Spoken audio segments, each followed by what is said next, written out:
Ayo simpan hartamu di langit. Infak dan sodakoh Bank Syariah Indonesia, nomor rekening 10352082887. Bank Muamalah, nomor rekening 301021555 atas nama Yayasan Khalid Basalamah. Jazakumullahu khairan.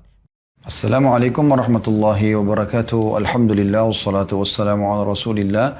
Segala puji dan puja kehadirat Allah Subhanahu wa taala, juga salawat dan taslim kepada Nabi besar Muhammad sallallahu alaihi wa ala alihi wa sahbihi wasallam. Ketemu lagi teman-teman sekalian di Senin sore membedah buku panduan doa atau kumpulan doa dalam Al-Qur'an dan Hadis yang ditulis oleh Syekh Sa'id bin Wahf Al-Qahtani rahimahullah, dan kita masih di bab yang sama, bab ke-34, doa penawar duka dan kesedihan. Dan kita sudah pelajari pada kesempatan yang lalu doa pertama, dan doa ini sangat mulia. Kalau seseorang dari kita mengamalkannya, maka insya Allah dijamin oleh Nabi SAW, kalau dia ikhlas, Allah akan ganti kesedihannya menjadi kegembiraan, ya. Kesulitannya akan menjadi kelapangan. Dan doanya adalah, saya ingatkan kembali, Allahumma inni abduka, ya Allah sungguhnya aku adalah hambamu, wabni abdika, dan anak dari hamba laki-laki, maksudnya ayahku, wabni amatika, dan anak dari hamba perempuan, maksudnya ibuku, nasiyati biyadik, ya, ubun-ubunku ada di tanganmu, madin fiya hukmuk, berjalan, ya, berlaku hukummu kepadaku, adlun fiya qada'uk, dan keputusanmu selalu adil padaku. As'aluka bikulli ismin huwa lak, aku memohon, ya, kepadamu dengan setiap nama milikmu, sammaita bihi nafsak, engkau menamakan pada dirimu sendiri, au anzaltahu fi kitabik, atau engkau menurunkan dalam kitab sucimu, au 'allamtahu ahadan min khalqik, atau engkau mengajarkan salah dari hamba-hambamu, au ista'tharta bihi fi 'ilmil ghaibi 'indak, atau engkau menyimpannya, ya, di sisimu, ya, engkau khususkan untuk dirimu dalam ilmu gaib yang ada di sisimu. Antaj'al Qur'ana karima, antaj'al Qur'ana rabi'a qalbi, agar engkau menjadikan Quran sebagai, ya, penghibur hatiku, ya, atau penentram hatiku, wa nura sadri, dan cahaya dadaku, wa jila' huzni, dan hilangnya kesedihanku, wa dhahaba hammi, dan juga hilangnya atau penghilang dukaku. Dan ini sudah kita jelaskan panjang lebar satu persatu isi daripada doa ini. Semoga kita bisa amalkan insya Allah. Sekarang kita masuk doa yang kedua, masih di bab yang sama, dan di bab ini hanya ada dua doa. Doa yang pendek, tetapi doa ini luar biasa gitu dia padatnya, ya. Saya akan bacakan doanya di halaman 116 bagi teman-teman yang pegang bukunya, yang berbunyi, Allahumma inni a'udzubika minal hammi wal hazan. Ya Allah, aku berlindung kepadamu dari duka dan kesedihan. Wal ajzi wal kasal, dari sifat lemah dan malas.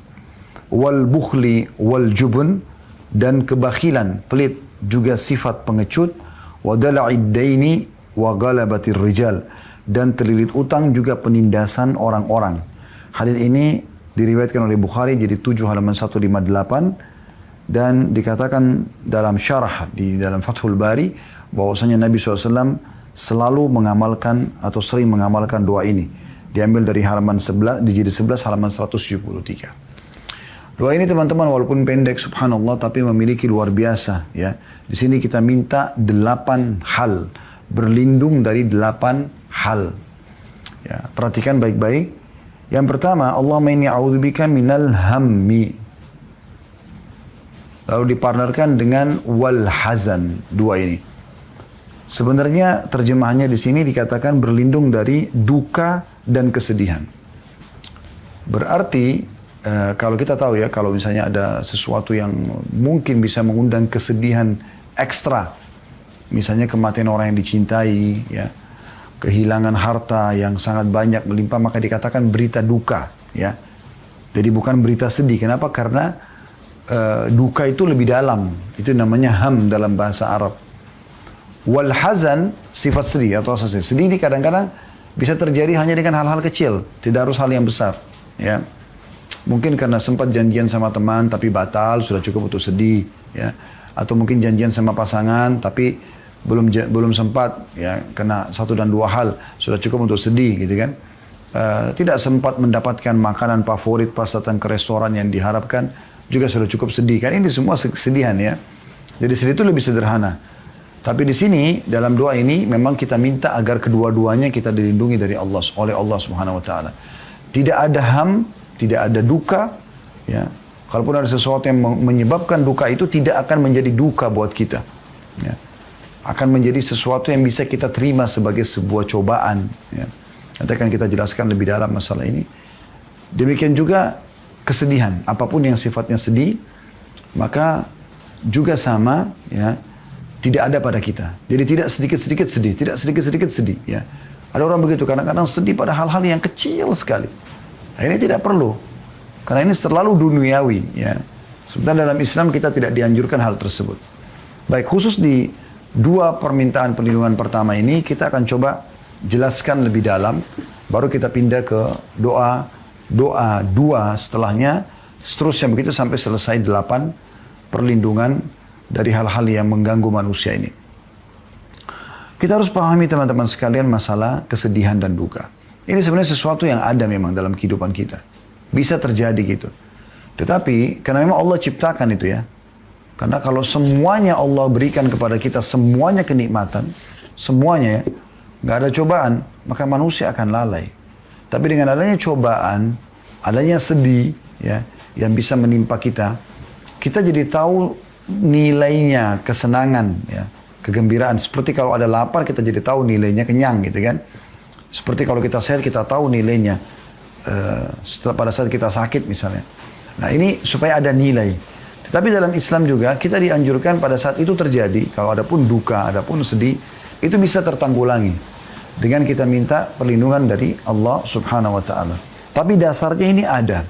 Anda bisa lihat dalam Al-Quran surah Al-Anbiya ayat 35. Allah Subhanahu Wa Taala berfirman, "A'udzu billahi minasyaitonir rajim, wa nabluwakum bisyarri wal khairi fitnah wa ilaina turja'un." Artinya, wahai manusia, kami akan menguji kamu dengan kesempitan dan kenikmatan untuk menguji iman kalian. Ya. Dan hanya kepada kamilah kalian akan dikembalikan. Karena bayangkan orang kalau dari kecil sampai dia mati, tidak pernah merasakan susahnya hidup, tidak pernah ada cobaan dalam hidup dia, maka pastikan orang ini tidak akan pernah bersyukur kepada Allah. Bahkan mungkin kufur kepada Allah Subhanahu Wa Taala. Ya. Ini poin perlu digarisbawahi.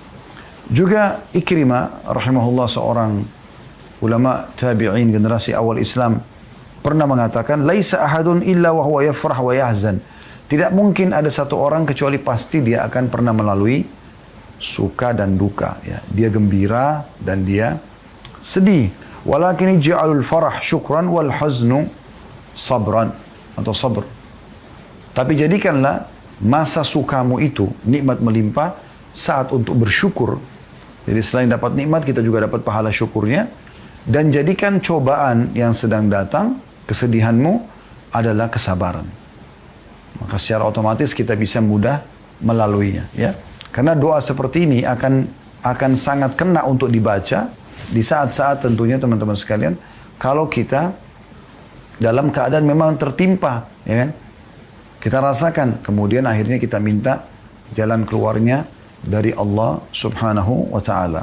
Tapi di sini jelas sekali kalau memang ada potensi sedih itu kan, cuman Islam datang memandu kita. Dan tidak mungkin orang tidak pernah sedih sama sekali. Anda pernah dengar mungkin waktu Nabi SAW mengalami tahun kesedihan namanya Amul Huzun. Itu pas menjelang tahun 10 masa kenabian di Mekah. Karena pada saat itu meninggal secara bersamaan, berdekatan waktunya Khadijah radhiyallahu anha, istri Nabi SAW tercinta yang selama ini menemani hidup Nabi SAW dengan penuh cinta, perhatian, ya, pengorbanan, bukan cuma sekedar dengan dirinya tapi juga dengan hartanya radhiyallahu anha.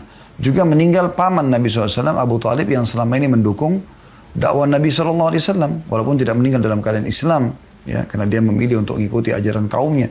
Tapi Nabi SAW merasa pada itu sudah tidak ada lagi yang bisa menopang dia dari kalangan manusia.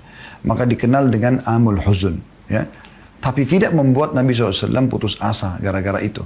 Beliau malah ya, menjadikan itu sebagai ajang untuk bersabar gitu ya. Untuk bersabar. Nah diantaranya mengamalkan doa-doa yang seperti ini. Karena dikatakan tadi dalam syarah Sahih Bukhari, Fathul Bari, kalau Nabi SAW sering mengamalkan doa ini ya. Dan dalam ayat lain, waktu para sahabat ridwanullah alaihim dikalahkan di perang Uhud ya oleh orang-orang Quraisy ya. Allah Subhanahu wa taala menurunkan firman-Nya yang Anda bisa baca dalam surah Ali Imran ayat 140. Surah Ali Imran 140 yang bunyinya A'udzu billahi minasyaitonir rajim wa tilkal ayyamu nudawilha bainan nasi wa liya'lam Allahu alladhina amanu wa yattakhidha minkum syuhada wallahu la yuhibbuz zalimin. Artinya, dan masa kejayaan dan kehancuran itu kami gilirkan di antara manusia agar mereka mendapat pelajaran dan supaya Allah ingin memberi bukti kebenaran atau ingin membuktikan keimanan kalian. Benar nggak ini iman kepada Allah dengan ujian-ujian tersebut? Ya. Dan menjadikan sebagian kalian sebagai syuhada. Dengan adanya kekalahan maka ada yang mati syahid kan gitu. Sehingga akhirnya mereka masuk surga. Allah tidak menyukai orang-orang yang berbuat zalim. Ya. Anda juga pernah dengar mungkin kisah Nabi Yusuf, Nabi Yakub alaihissalam pada saat Nabi Yusuf hilang. Dalam surah Yusuf digambarkan. Beliau sedih karena kehilangan anak kesayangannya gitu kan.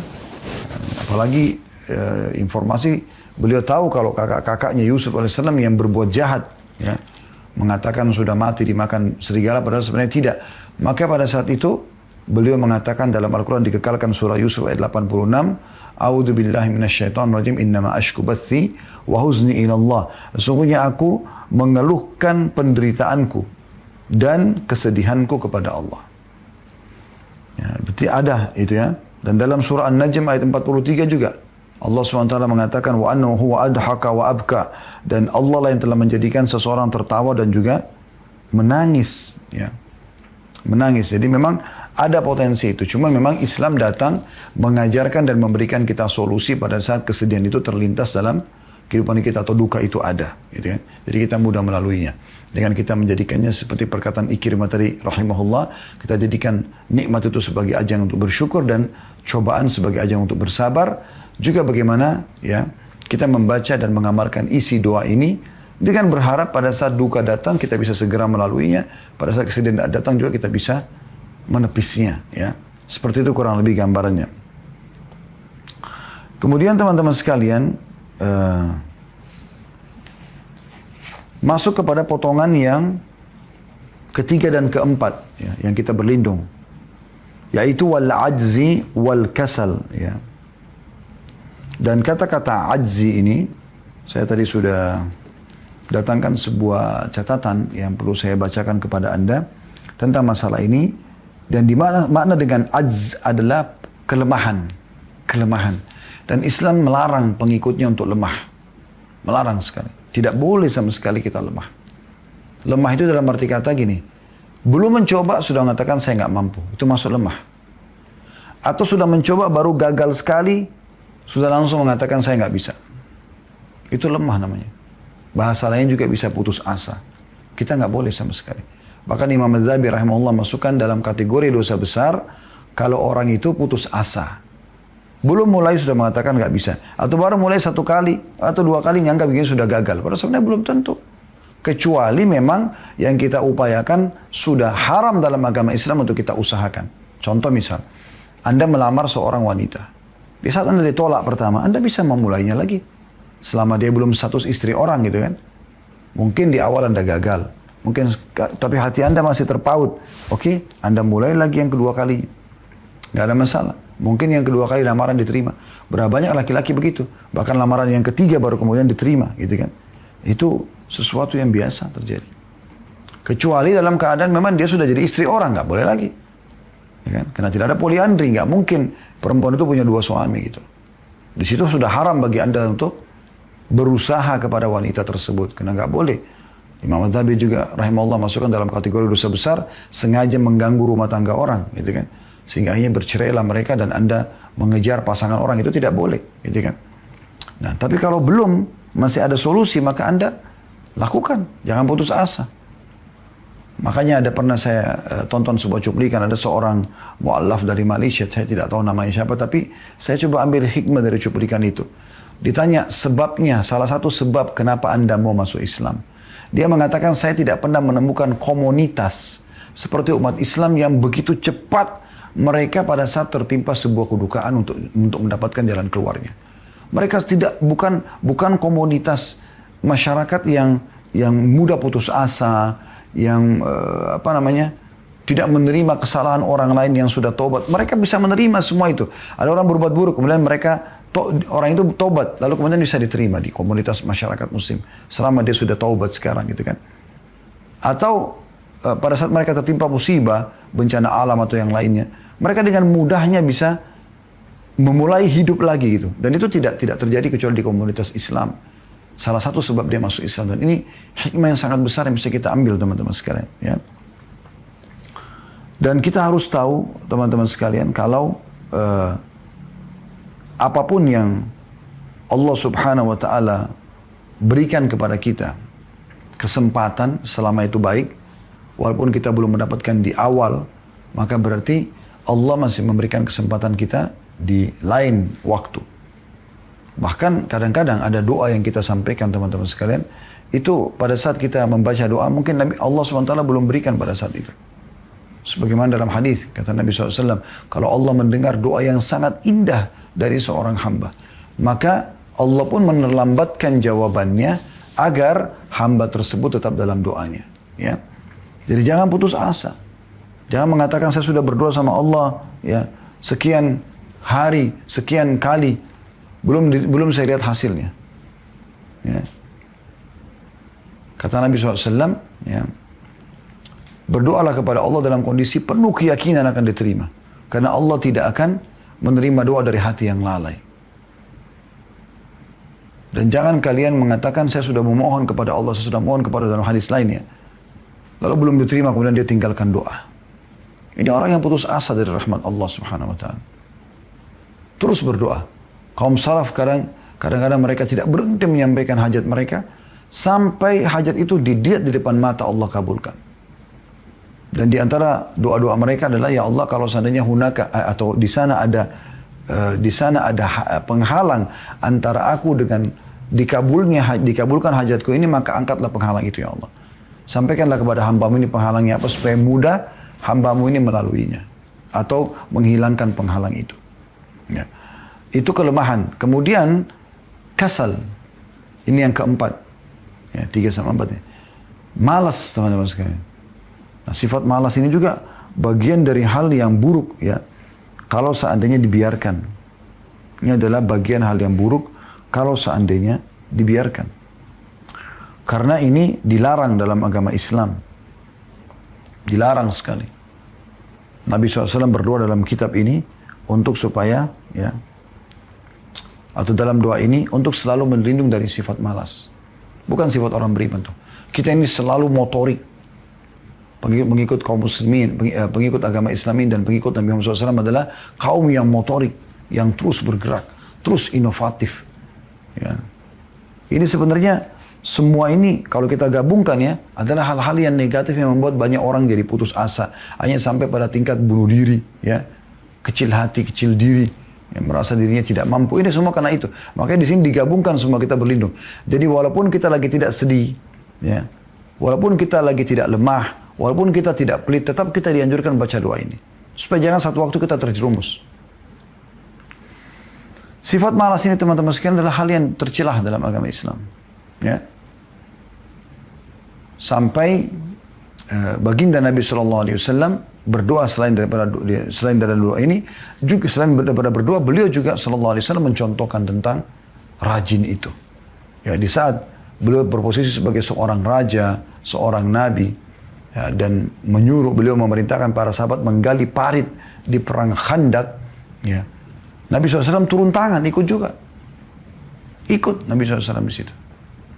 Beliau mengambil alat dan menggali bersama para sahabat. Bahkan di saat sahabat menemukan ada batu yang mereka tidak bisa pecahkan, mereka memanggil Nabi SAW untuk memecahkannya. Jadi tidak ada sifat malas.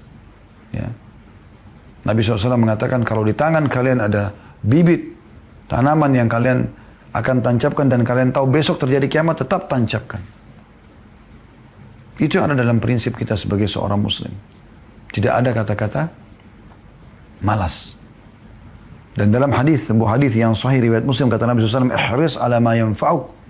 Jaga selalu, jangan sampai luput, semangat selalu dengan hal-hal yang bermanfaat untukmu. Wasta'in billahi wa la ta'jaz. Dan minta tolong kepada Allah dan jangan kamu patah semangat. Ajiz. Lemah. Selalu kita disuruh untuk seperti itu. Ya. Supaya kita semangat. Imam Nawawi rahimahullah mengatakan, bersemangatlah dalam melakukan ketaatan pada Allah. Selalulah berharap pada Allah dan carilah dengan meminta tolong kepadanya. Jangan patah semangat. Yaitu jangan malas dalam melakukan ketaatan dan jangan lemah dari mencari pertolongan. Diambil daripada syarah Sahih Muslim, jilid 16 halaman 194. Jadi kita nggak boleh sama sekali malas. Dan ini harus terjadi pada seluruh hal ya. Puncaknya adalah ibadah, tidak boleh malas ibadah kepada Allah SWT dan harus kita paksakan dalam ibadah itu supaya kita lawan sifat malas ini. Ya. Kemudian dalam keseharian bergerak. Nabi SAW kalau di rumah, beliau walaupun istrinya bisa melayani, tapi tidak semua beliau biarkan istrinya melayani. Bahkan kata Aisyah, kadang-kadang Nabi SAW juga menjahit sendiri sendalnya yang putus. Supaya terhindar dari sifat malas ini. Karena ini sangat tercela. Islam adalah agama yang bergerak. Sholat berjamaah, pergi ke masjid, cari nafkah, ngantar jenazah. Gak ada malas. Bahkan menyia-nyiakan waktu dalam Islam dihitung satu hal yang tercelah. Yaitu duduk, nonton, buang-buang waktu. Ya. Itu dianggap malas. Kemudian kita pindah ke doa yang kelima atau perlindungan yang kelima dan keenam. Wal bukhl wal jubun. Ya. Bukhl ini adalah sifat pelit. Dan ini teman-teman sekalian satu hal yang sangat buruk. Pernah di zaman Nabi SAW ada seorang diangkat jadi kepala suku dari Ansar. Walaupun memang orang ini punya kelebihan fisik, orangnya tampan, orangnya putih, fisiknya kuat kelihatan gitu kan. Waktu dia dinobatkan jadi kepala suku, beberapa anggota sukunya datang ke masjid Nabi SAW. Dan Nabi SAW tanya, siapa kepala suku kalian sekarang? Disebutlah namanya Fulan bin Fulan. Kata Nabi SAW, bagaimana orangnya? Bagaimana orangnya? Kata mereka, tampan, berwibawa, pintar, cerdas, tapi pelit ya Rasulullah. Maka apa kata Nabi SAW? Kira-kira penyakit jiwa apa yang lebih buruk daripada pelit? Kapan seseorang sudah perhitungan, apalagi kalau sudah di jalan Allah Subhanahu Wa Taala, maka ini penyakit. Ini penyakit. Imam Adzabi rahimahullah masukkan dalam buku Al-Kabair, dosa-dosa besar beliau, salah satunya adalah pelit. Syekh Muhammad Munajjid juga masukkan itu. Syekh Muhammad bin Abu Wahab juga, ya. At-Tamimi juga sama. Dalam buku-buku dosa-dosa besar mereka masukkan pelit itu bagian daripada dosa besar, bukan cuma sekedar dosa. Ada orang subhanallah buat dirinya pun pelit. Tentu kita harus berada di antara jangan pelit, jangan juga boros, ya. Tetapi intinya kita disuruh menikmati, tapi tidak mubazir. Kalau ada orang yang justru pelit, sampai tidak mau sama sekali mengeluarkan uang gitu kan. Semuanya serba ditabung, semuanya serba disimpan. Ini penyakit jiwa. Di sini kita berlindung dari sifat pelit itu. Dan dalam sebuah hadis kata Nabi SAW, "Mathalul bakhili wal mutasaddiq kamathalil rajulaini 'alaihima jubbatan min hadidin qad utturrat aydihima ila tarakihima." فجعل المتصدق كلما هم بصدقة اتسعت وانبسطت عنه حتى تغشى أنامله وتعفو أثره وجعل البخيل كلما هم بصدقة قلصت وأخذت كل حلقة بمكانها وأنا رأيت رسول الله صلى الله عليه وسلم يقول بإصبعه في جيبه فلو رأيتها يوسعها فلا تتسع. Artinya, perumpamaan orang bakhil, orang yang pelit sekali bersedekah, tidak mau mengeluarkan di jalan Allah, dengan mutasaddiq, orang yang dermawan, suka bersedekah. Seperti dua orang yang masing-masing mengenakan baju jubah terbuat dari besi yang terpotong bagian lengannya hingga tulang selangkah keduanya kelihatan. Setiap kali mutasaddiq atau orang yang dermawan ini hendak bersedekah, maka bajunya akan longgar dan akhirnya menutupi ujung kakinya dan bekas jalannya. Jika orang bakhil, pelit ingin berinfak, baju besinya mengerut dan setiap baju besi tetap di tempatnya tidak melebar. Maka Abu Hurairah mengatakan, aku mendengarkan Rasulullah SAW bersabda atau sambil meletakkan jari-jarinya di sakunya. Beliau mengatakan, kalau engkau melihat orang bakhil melonggarkannya, niscaya sakunya tidak akan menjadi longgar. Ini yang dimaksud adalah orang bakhil itu tidak akan ada manfaatnya. Buat dirinya tidak ada manfaat, buat orang lain juga tidak ada manfaat. Plus lagi dia berdosa dan tidak mendapatkan pahala. Sudah berdosa, plus tidak dapat pahala karena dia tidak ada pilihan. Dia bersedekah, dermawan atau dia pelit. Ya. Nah kalau dia bersedekah dia dapat pahala. Dia juga dilapangkan rezekinya. Ya. Kita sudah pernah jelaskan masalah keajaiban bersedekah. Tapi orang bakhil tidak akan lakukan itu. Dan ini sudah pernah saya titik beratkan teman-teman sekalian. Jangan pernah didik anak-anak kita terbiasa pelit. Bermula dari membelikan celengan. Berhentikan memberikan celengan. Tidak usah nabung. Ya. Tidak perlu nabung. Yang benar sedekahkan. Yang benar sedekahkan. Kecuali kebutuhan mendesak memang kita harus keluarkan dalam waktu dekat. Seorang wanita diberikan nafkah oleh suaminya untuk 1 bulan. Ya udah dia taruh untuk dia keluarkan bertahap, itu lain.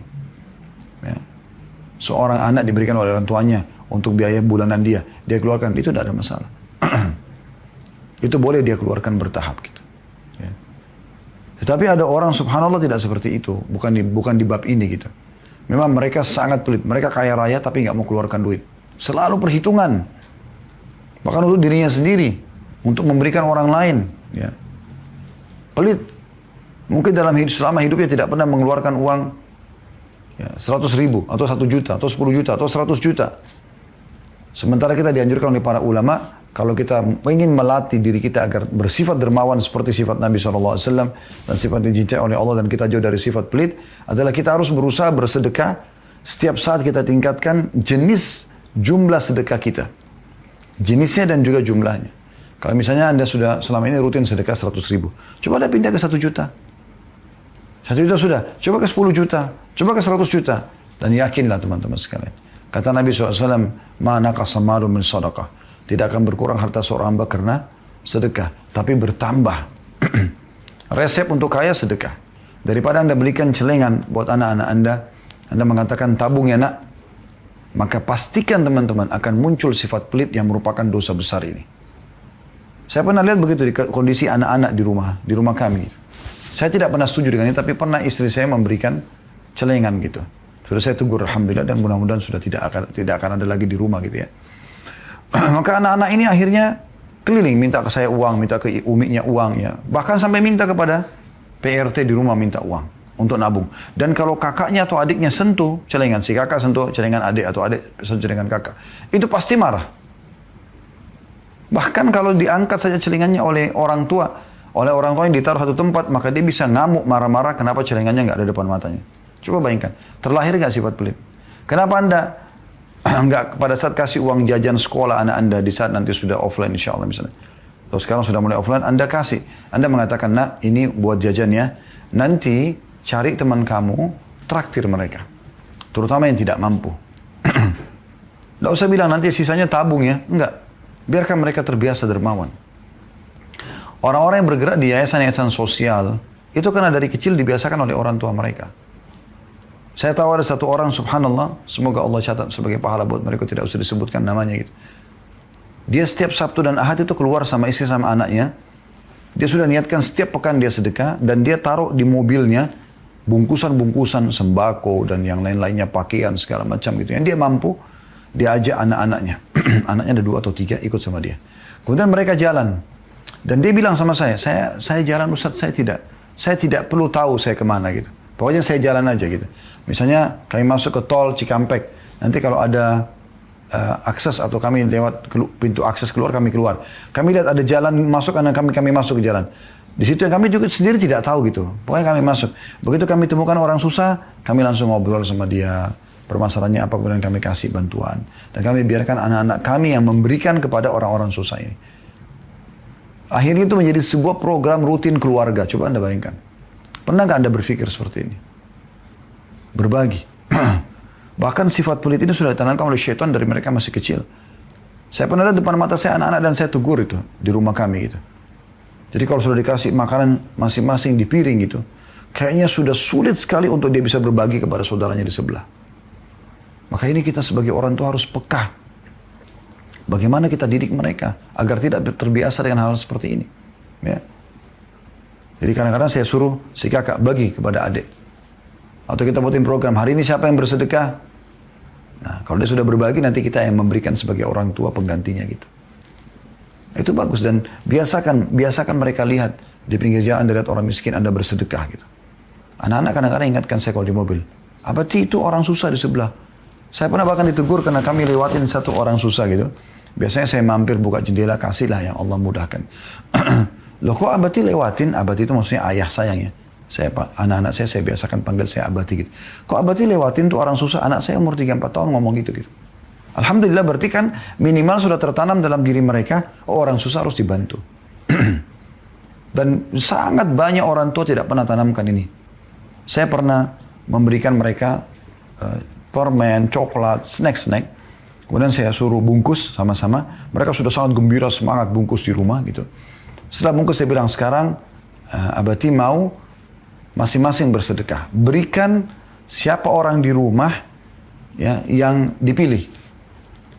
Betul ada banyak orang di rumah dari keluarga kami, dari PRT juga ada, dari driver juga ada. Jadi coba mau kasih kakak. Pertama mengatakan saya mau kasih si fulan, baik. Yang kedua saya tanya kasih si fulan, kasih. Biarkan mereka, lalu mereka pergi. Pada saat mereka sudah memberi, mereka kembali dengan semangat, wajahnya cerah, ceria gitu mengatakan, abati sudah. Aku sudah sedekah. Oh, Masya Allah, bagus. Setelah itu, saya sendiri pribadi menyiapkan lagi buat mereka sebagai gantinya. Nah, ini karena kalian sedekah, ini Allah gantikan ya. Ya, jadi, coba latih itu. Itu yang dianjurkan dalam Islam. Ajarkan mereka dermawan, bukan pelit. Bukan pelit. Dan ini bahaya nih.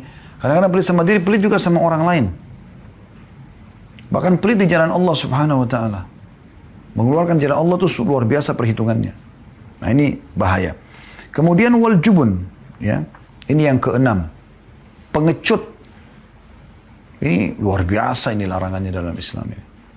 Gak ada sifat pengecut dalam Islam sampai pernah ada sahabat yang mengatakan dalam riwayat yang sahih ya Rasulullah, kalau seandainya ada orang mau merampas hartaku, apa yang aku lakukan?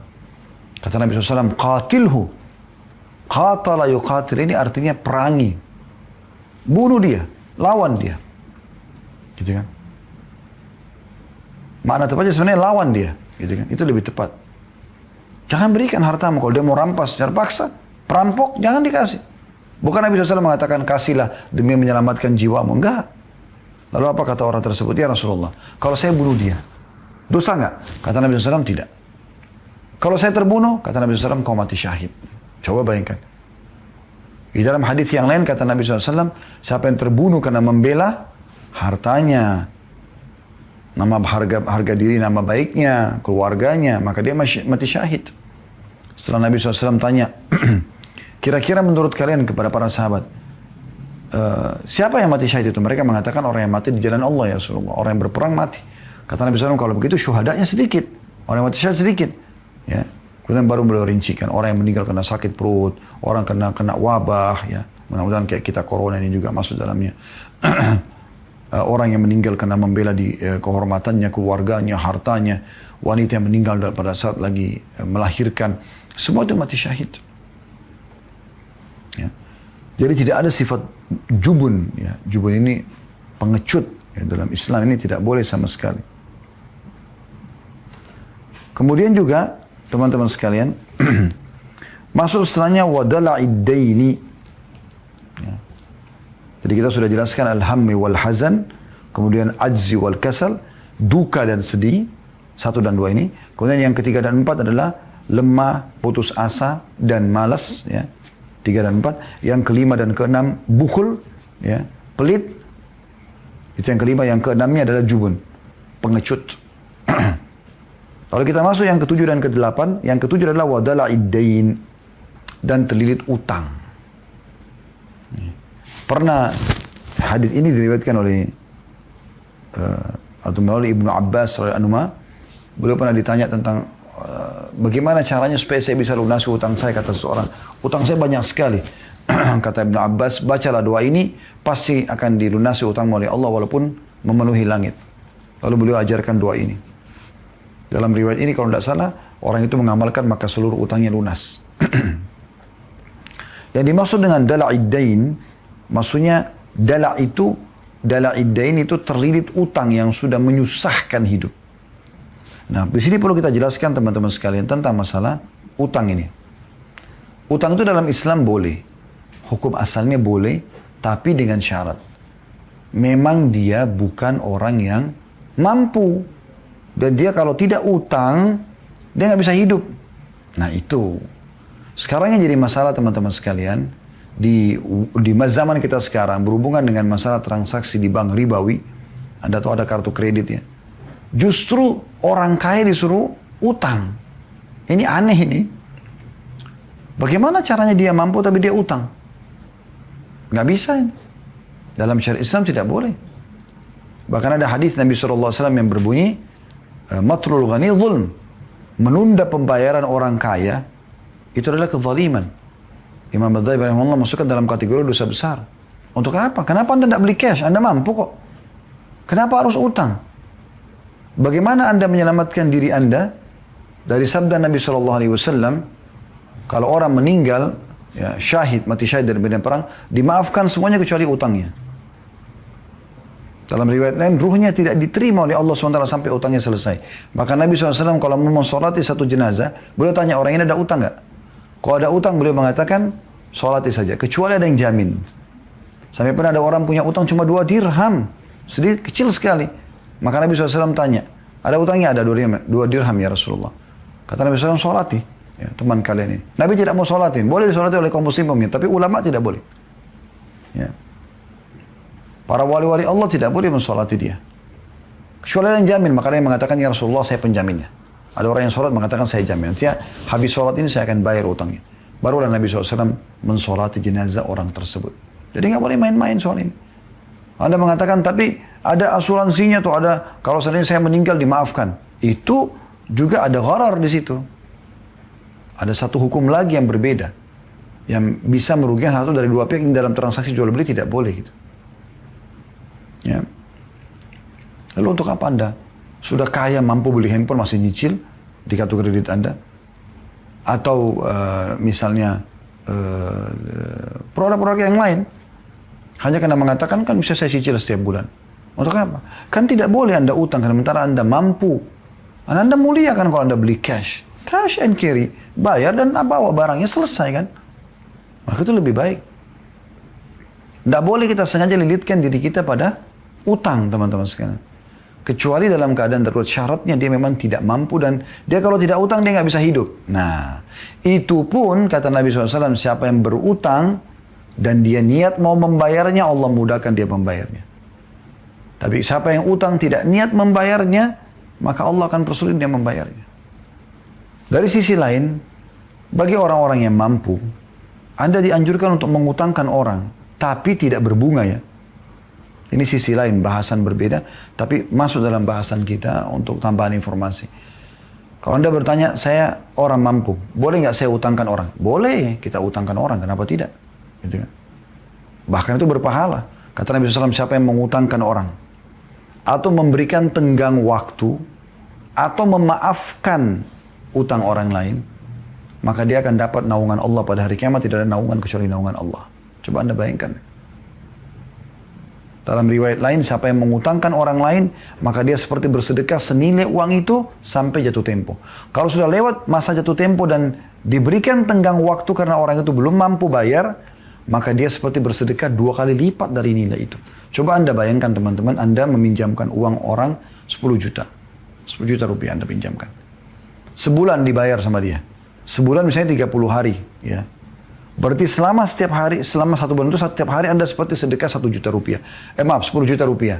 Anda bayangkan, ya, pernah nggak Anda punya program setiap hari kesedekahkan 10 juta? Kalau ada Masya Allah, tapi tidak semua orang bisa lakukan. Gitu kan? Tapi Anda investasi 10 juta di jalan Allah, utangkan orang 10 juta, Anda 1 bulan seperti bersedekah 300 juta. Coba Anda bayangkan. Karena kan setiap harinya senilai itu. Kalau pas tiba akhir Januari, jatuh tempo, kita tagih kemudian dia mengatakan, oh saya belum bisa bayar. Baik, kita kasih tenggang waktu full Februari, maka kita di bulan Februari seperti sedekah 20 juta per hari. Coba Anda bayangkan itu. Bagaimana kalau orang itu tidak bayar selama 10 tahun? Kan besar sekali pahalanya. Kita dianjurkan untuk mengutangkan orang. Memaafkan bahkan kalau orang tidak mampu. Dalam sebuah riwayat sahih, riwayat Bukhari, akan datang nanti pada hari kiamat orang bergunung-gunung dosanya, banyak sekali dosanya. Dan dia tidak tahu lagi harus bagaimana membersihkan dosa ini karena bukan masanya bertobat di akhirat nanti. Di akhirat itu adalah hisab tanpa amal udah. Tidak bisa lagi kita memperbaiki. Maka para malaikat mengatakan, coba ingat-ingat, mungkin ada amal kau yang bisa mengalahkan dosa-dosa. Dia bilang, amal apa lagi?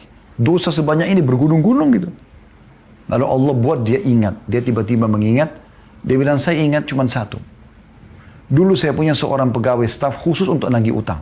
Dan saya bilang sama dia, kalau dia mau nagih utang, kalau kau temukan orang mampu, tagihkan. Kalau kau temukan orang tidak mampu, maafkan. Semoga Allah maafkan kita di hari kiamat. Kata malaikat, itulah yang akan mengalahkan semua dosa-dosamu ini. Dia punya keutamaan yang luar biasa. Bahkan banyak sekali keutamaan-keutamaan orang yang mengutangkan orang lain. Ya. Kemudian yang terakhir, wagalabatir rijal.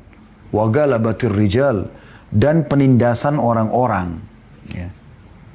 Ya, galabatir rijal ini banyak sekali contoh-contoh di lapangan. Maksudnya kita jadi kayak dikontrol dan diawasi oleh orang. Kita tidak leluasa bergerak. Ya, terikat dengan mereka. Itu namanya galabatir rijal. Ya. Karena kita sudah terlanjur buat kesalahan, jadi akhirnya kita terpaksa terikat. Ya, itu namanya galabatir rijal. Dan ini juga kita berlindung kepada Allah Subhanahu wa Ta'ala darinya. Agar jangan sampai kita ini menjadi orang yang terikat, terkungkung, kita nggak bisa leluasa bergerak, tidak bisa berkreasi. Nah, ini kita minta agar kita menjadi manusia yang bebas, yang free, yang bisa berbuat apa saja selama Allah tidak larang, dan kita bisa berinovasi sesuka kita. Ya, selama itu juga tidak melanggar agama Islam. Maka ini 8 hal, subhanallah, Anda bisa bayangkan kalau hilang dari Anda, bukankah sama dengan kebahagiaan? Ya. Tidak ada duka, nggak ada sedih. Ya. Tidak ada lemah, putus asa, tidak ada juga malas. Tidak ada pelit, tidak ada pengecut. Dan tidak ada utang, serta tidak tertindas oleh orang-orang. Sama dengan apa? Kebahagiaan. Makanya dikatakan memang ini doa, ya, penghibur sedih dan duka. Ya, kita masuk sekarang ke bab selanjutnya, bab ke-35. Doa menghadapi kesulitan. Jadi kurang lebih mirip dengan tadi ya, tapi ini lebih umum, maksudnya kesulitan secara umum. Ya, kalau tadi kan masalah duka, kesedihan. Ya. Kesulitan apapun yang Anda hadapi, Anda lagi mau menjalankan sebuah proyek, sulit. Ya. Anda lagi mau memperbaiki rumah tangga, sulit. Ya. Ini kan bukan kesedihan, tapi ada satu kesulitan. Seperti ada penghambat. Kok nggak selesai-selesai nih? Anda mau melamar pekerjaan, melamar menikah, juga tidak bisa. Jadi ada kesulitan yang terjadi. Nah, ini ada doanya tersendiri. Yang pertama adalah yang disebutkan di dalam hadis Bukhari jilid 7 halaman 154 dan Muslim jilid 4 halaman 2092. Yang berbunyi, ini terkenal sekali ya zikir ini dan doa ini, untuk keluar dari kesulitan. La ilaha illallahul azimul halim. La ilaha illallah rabbul arshil azim. La ilaha illallah rabbus samawati wa rabbul ardi wa rabbul arshil karim. Artinya tidak ada Tuhan yang berhak disembah kecuali Allah yang maha agung lagi maha penyantun. Tidak ada Tuhan yang berhak disembah kecuali Allah, Tuhan singgasana yang besar atau arsh. Tidak ada Tuhan yang berhak disembah kecuali Allah, Tuhan langit dan bumi, dan Tuhan arsh yang mulia. Doa ini teman-teman berisikan puji-pujian kepada Allah. Cuman kadang-kadang ada orang yang tidak faham. Dia pikir kalau pujian berarti bukan permohonan. Ini keliru. Supaya lebih jauh, lebih faham masalah ini, Anda pernah kenal dengan doa Zannun ya? Nabi Yunus alaihissalam pada saat beliau ditelan oleh ikan besar di lautan. Apa yang beliau bilang? Ya Allah, keluarkan saya? Enggak. La ilaha illa anta. Ini kalimat tauhid. Tidak ada Tuhan yang berhak disembah kecuali Allah. Makna kalimat ini, aku tidak akan bisa minta kepada selainmu ya Allah. Subhanaka, maha suci engkau dari semua kekurangan. Inni kuntu minadh dhalimin. La ilaha illa anta subhanaka inni kuntu minadh dhalimin. Aku termasuk orang-orang yang menzalimi diriku. Artinya dia mengakui kesalahannya. Karena sering diulangin itu, maka yang terjadi adanya pengucapan kalimat tauhid dan bertasbih kepada Allah. Kemudian mengakui kesalahan, Allah keluarkan dia dari mulut ikan itu. Bukan cuma itu, Allah SWT berikan petunjuk kaumnya di Nainawa sehingga mereka beriman kepada Allah, dan Nabi Yunus AS akhirnya pulang sampai ajal beliau datang mendakwahi mereka dan memandu mereka ke syariat Allah Subhanahu wa taala. Yang awalnya mereka menolak dakwah Nabi Yunus AS. Mirip dengan itu ya. Jadi ini jangan Anda lihat, oh la ilaha illallah azimul halim, ya. Tidak Tuhan yang berhak disembah kecuali Allah. Yang maha agung lagi maha penyantun. Ini seakan-akan bukan doa, ini doa. Karena penyebutan bahwasanya Allah maha agung, maksudnya adalah Allah maha agung dari seluruh permasalahan yang sedang aku hadapi. Artinya itu sangat kecil di sisi Allah SWT. Itu maknanya. Dan ini faedah pertama dari doa ini. Dari kalimat la ilaha illallahul azim. Tidak ada Tuhan yang berhak disembah kecuali Allah. Seperti Nabi Yunus bilang tadi, la ilaha illa anta. Berarti tidak ada Tuhan yang bisa saya minta ya Allah. Tidak ada tempat saya minta, gitu kan? Kecuali engkau Al-Azim yang maha agung. Engkau agung sehingga tidak ada ukurannya permasalahanku ini di hadapanmu. Kecil. Al-Halim, maha penyantun. Artinya santuni aku. Permasalahanku ini selesaikan, mudahkan. Itu maknanya. Potongan yang kedua, la ilaha illallahu rabbul arshil azim. Tidak ada Tuhan yang berhak disembah kecuali Allah. Artinya tidak ada Tuhan yang bisa saya mohon ya Allah, kecuali engkau. Pemilik singgasana yang agung. Dan arsh ini adalah makhluk Allah yang paling besar. Makhluk Allah yang paling besar. Ya. Digambarkan dalam ayat kursi tentang kursi. Kursi itu pijakan kaki raja di singgasana. Berarti di arshnya Allah gitu kan. Allah mengatakan wasi'a kursiyus samawati wal ard. Kursinya Allah itu meliputi seluruh langit dan bumi. Jadi sangat besar memang arsh itu. Makanya di sini dikatakan Rabbul Arshil Azim, ya, pemilik singgasana yang azim, yang besar. Dan memang arsh itu sangat besar. Makhluk Allah yang paling besar. Dan ini salah satu keyakinan Ahli Sunnah wal Jamaah tentang adanya arshnya Allah. Harus yakini adanya itu. Dan itu makhluk Allah yang terbesar. Ya. Kemudian potongan yang ketiga yang kita bisa ambil pelajaran, la ilaha illallah rabbus samawati wa rabbul ard. Tidak ada Tuhan yang berhak disembah kecuali Allah. Maksudnya tidak ada tempat aku memohon ya Allah. Lalu kita ikrarkan rabbus samawat. Tuhan, pemilik, penguasa, pengatur seluruh langit ini. Dan seluruh bumi dengan kedalamannya itu. Ya. Dan apapun yang dikandung oleh bumi tersebut. Artinya, permasalahanku ini kecil, mudah sekali untuk ya Allah. Karena engkau adalah pemilik semua ini. Kalau ada orang di depan kita yang kita khawatirkan kejahatan dia, maka yang ciptakan dia Allah, yang ciptakan sifatnya itu juga Allah. Yang bisa menjauhkan kita dari musibah dia adalah, permasalahannya adalah Allah. Sa'id bin Musayyib rahimahullah seorang ulama tabi'in pernah diundang oleh Hajjaj bin Yusuf. Ini penguasa yang sangat zalim pada saat itu. Luar biasa kezalimannya gitu. Ya. Maka yang terjadi, waktu masuk ke sana, udah disiapin an-nata'. An-nata' itu seperti kulit hewan dengan saif, pedang. Biasanya ini isyarat dari Hajjaj untuk membunuh siapapun yang dia undang pada saat itu kalau tidak cocok sama dia. Jadi untuk mengancam, mau ulama mau bukan dia nggak pusing. Banyak. Termasuk yang terakhir dibunuh oleh dia adalah Sa'id bin Jubair rahimahullah, ulama tabi'in yang masyhur. Tapi yang jelas waktu Sa'id bin Musayyib datang ke sana. Lalu kemudian dia masuk, dia komat-kamitkan mulutnya. Tiba-tiba Hajjaj berubah total. Hajjaj langsung ya mempersilakan Sa'id bin Musayyib dulu di dekatnya di singgasananya. Kemudian bertanya banyak hal kepada Sayyidina Musayyib, lalu memberikan hadiah, bahkan meletakkan sendiri parfum yang sangat mahal pada saat itu di jenggot Sayyidina Musayyib dan di pakaiannya, dan dihadiahkan untuk beliau. Kemudian mempersilahkan untuk pulang. Bukan malah disakiti, tapi malah dihormati gitu. Maka ada seseorang bertanya, mengatakan, wahai Said, Anda waktu menuju ke Hajjaj, saya melihat mulut Anda komat kambil, apa yang Anda bacakan? Aku mengatakan, wahai Allah, ya, pemilik langit dan bumi ini, jadikanlah kejahatannya orang ini berubah menjadi kebaikan. Kelembutan untuk aku. Maka Allah terima dan Allah balik keadaan itu. Itu bayangkan. Hewan buas di depan mata kita. Musuh yang banyak jumlahnya dengan senjata-senjata mutakhir. Semua itu makhluknya Allah. Allah itu Rabbus samawati wal ard. Tuhan dan pemilik dan penguasa semua ada di langit dan di bumi. Minta kepada Allah SWT. Apalagi kalau cuma istri, suami yang Anda minta supaya dirunakkan hatinya. Kecil sekali.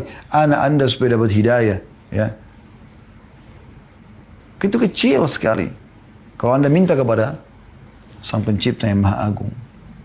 Lalu kita tutup di sini yang keempat, wa Rabbul Arsyil Karim, dan pemilik singgasana yang mulia.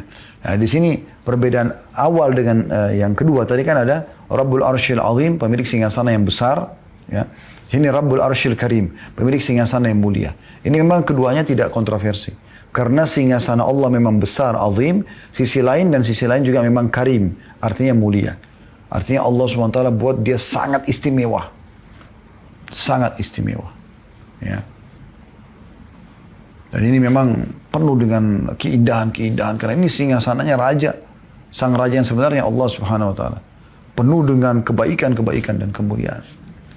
Nah ini kalau kita ucapkan, lalu kita sampaikan hajat kita setelahnya, insya Allah akan dikabulkan oleh Allah Subhanahu Wa Taala. La ilaha illallahul azimul halim. Fahami terjemahnya supaya Anda tidak lupa menghafalnya. La ilaha illallah, tiada Tuhan yang berhak disembah kecuali Allah. Al-Azim, yang Maha Agung. Berarti Allah lebih agung dari semua permasalahan yang sedang kita hadapi. Ya. Al-Halim, penyantun. Berarti akan membantu kita. La ilaha illallah Rabbul Arsyil Azim. Tiada Tuhan yang berhak disembah kecuali Allah, pemilik singgasana yang agung. La ilaha illallah Rabbus samawati wal ard. Tiada Tuhan yang berhak disembah kecuali Allah, Tuhan dan pemilik seluruh yang di langit dan di bumi. La ilaha illallah Rabbul Arsyil Karim. Dan tiada Tuhan yang berhak disembah kecuali Allah, pemilik singgasana yang mulia. Selanjutnya teman-teman sekalian, 3 doa terakhir ya. Allahumma rahmataka arju, fala takilni nafsi tarfata ain. Aslih li sya'ni kullahu la ilaha illa ant. Allahumma rahmataka arju, ya Allah rahmatmu lah yang aku harapkan, maksudnya kasih sayangmu ya. Fala takilni nafsi tarfata'in, maka jangan engkau biarkan atau engkau serahkan urusanku kepadaku sekejap mata pun. Wa aslih li sya'ni kullah, dan perbaiki seluruh perkaraku.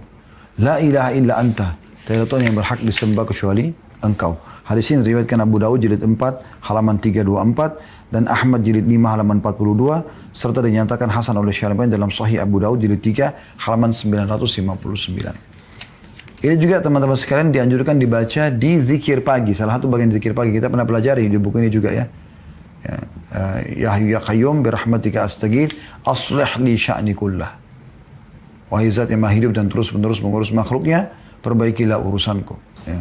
Wala takilni ila nafsi tarfatain, dan jangan kau biarkan aku mengambil keputusan sekejap mata pun. Ya. Nah di sini juga mirip itu. Tapi beda lafaz saja ya.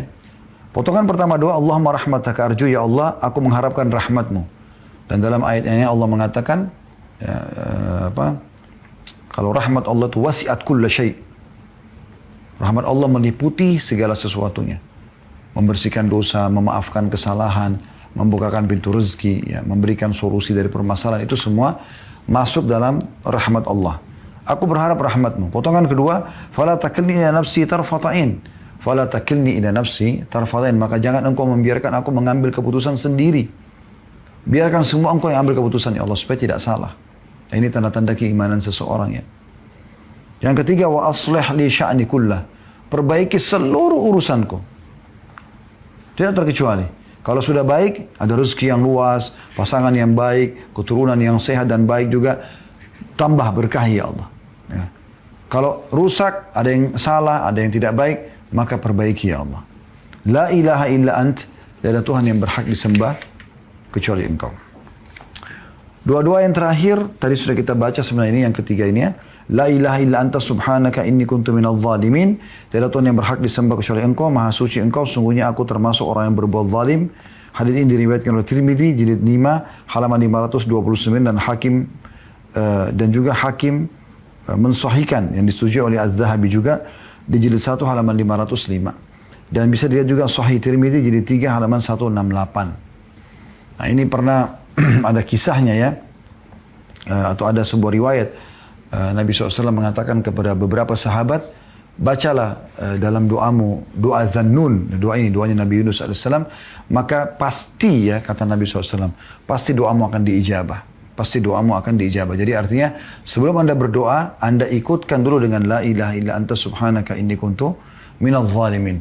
Tidak ada Tuhan yang berhak disembah kecuali Engkau. Maksudnya tidak ada tempat aku bergantung dan memohon kecuali kepada Engkau. Maka aku termasuk orang-orang zalim. Artinya sebelum kita meminta doa, kita sudah mengakui kalau ada kesalahanku penyebab daripada doa ini tidak diterima, maka angkatlah ya Allah. Yang terakhir adalah Allah Rabbi la usyriku bihi syai'a. Artinya Allah adalah Tuhanku, aku tidak menyekutukannya dengan sesuatu apapun. Hadis ini riwayat Abu Daud jilid 2 halaman 87 dan juga disebutkan dalam Sahih Ibnu Majah jilid 2 halaman 335. Dan ini teman-teman sekalian, adanya penyebutan nama yang paling agung buat Tuhan kita, yaitu Allah. Ya, tidak ada yang mengalahkan ini. Nama ini adalah nama yang paling dicintai oleh Sang Pencipta, makanya disebutkan dalam awal salat kita, Allahu Akbar. Ya. Yang paling disebutkan, Allah Subhanahu wa Ta'ala berfirman, Allah Azza wa Jalla berfirman, takutlah kepada Allah, Tuhan kita adalah Allah, gitu kan? Memohonlah hanya kepada Allah. Qul huwallahu ahad. Katakan Allah itu satu. La ilaha illallah. Selalu Allah yang dipakai. Apabila ada sifat Allah yang lain, Ar-Rahman, Ar-Rahim, ya Al-Ghafur, At-Tawwab, Al-Afu, banyak ya. Tapi Allah ini yang paling agung. Di sini kita ulangi 2 kali, Allah, Rabbi. Rabbi artinya penciptaku, penguasa, pemberi rezekiku, yang memberikan aku kehidupan, yang mematikan aku, itu namanya Rabbi. La usyriku bihi syai'an, aku tidak menyekutukannya dengan sesuatu apapun. Kata ulama, orang ini, walaupun dia tidak syirik, dia mengucapkan ini, agar kalau sampai ada sesuatu yang terarah ke syirik, Allah akan tepis dari dia. Dan dari sini juga ada yang pelajaran, ternyata syirik itu termasuk sumber permasalahan kesulitan yang banyak muncul dari banyak orang, tapi mereka tidak menyadarinya. Allahu a'lam.